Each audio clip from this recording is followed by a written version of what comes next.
ทักทายสบายดีเนาะทุกคนเนาะวันนี้มาพอกับข้าพเจ้าอีเซนเคยใส่ผิดเป็นปีตะวันวันนี้จะพาทุกคนไปโลกซอกกินส้มเนาะเนื่องจากว่าเขาได้เฮ็ดเวียกตอนเช้าแล้วก็ตอนแรกนี่พักเวียกก็เลยพากันไปโลกป่าหาของกินธรรมชาตินะนี่จะเป็นสวนกอกสวนกล้วยมานำกันกับ3-4 คนแล้วนี่เอายังมาเฮ้ยปลาหน้าตาของเจียวเป็นแบบนี้เนาะนี่เท่าอยู่กรุงอมเมียงเนาะนี่เท่าติดเนาะเอ้ยมานำกัน3 คนนี่นี่คนหนึ่งไปก่อนแล้วเนาะ3 คนไปตำลังโอ้อันนี้เขาจะปลูกเอาแบบเขาจะปลูกเอาใบตองมาตอนนั้นจะแม่นแคมน้ำหื้มนี่เท่าอ้วนเนี่ยอันนี้แหละผู้บ้านเขานี่หมอน้ำพุบยานน้ำท่วมซ้ำนี่มันแคมน้ำหื้มนะเขาจะปลูกน้ำพุ่นน้ำหื้มอันนี้ส่วนกล้วยจีนอันนี้มันส่วนกล้วยธรรมชาติพุ่นพี่เจ้าไปหาปลาชาวประมงนะชาวประมงนะพากันไปว่าอันนี้เชื่อให้เจ้าว่านี่นะสิเจ้าเอิ้นกกยางนี่นะพุ่นมีนี่เลือดทายย่อเนี่ย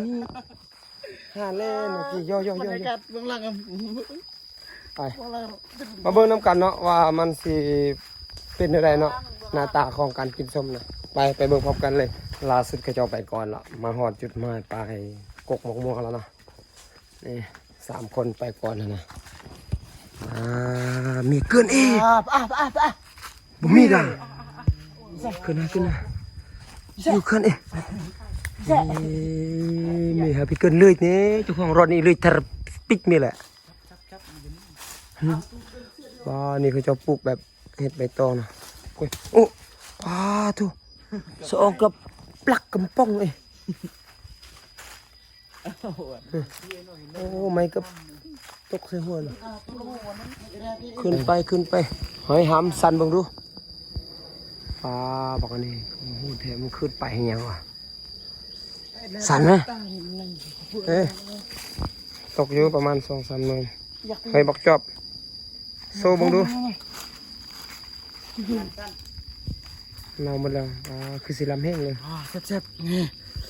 ๆ2 เปรย์นี่ครับเป็นเราเดี๋ยวนี้นะเจ้าของรถเนี่ยมีเลยทารนะสันรถมันเฮ็ดเลยตกอยู่3-4 หน่วยพอไม่ต้องเอาไล่นะจากนั้นกินบะมดนะจับไปเลยได้อยู่สิได้อยู่ประมาณพอกินนะประมาณ10 ปลายหน่วยนี่แหละบอกไปปิดเป็นเก็บไปถ้าอยู่ล่าสุดตอนนี้ก็ได้มาเป็นที่เรียบร้อยแล้วก็พากันกำลังสิกินแล้วนะเบิ่งสถานการณ์ของมันนะคือสิลำแห้งเลยเมียเยี่ยมเลยสักลำนั่นลำนั่นดีเลยกินห้ำกินห้ำปลามันเห็ดก็เอียดีเห็ดคือแท้เจ็ดกูไม่รู้ลำเดิมกินดิยังกล้องเลยกุ้งมือกินแท้เฮ็ดแหละก็แหละอย่ามากินเบื่อไม่ละเฮ็ดรถอันนี้นี่อยู่บ้านยังน้องสะเมืองทะเลคมวะอยู่ใส่นครหลวงจันกำแพงนครหลวงเนาะโอ้อันนี้ดูอยู่บ้านยัง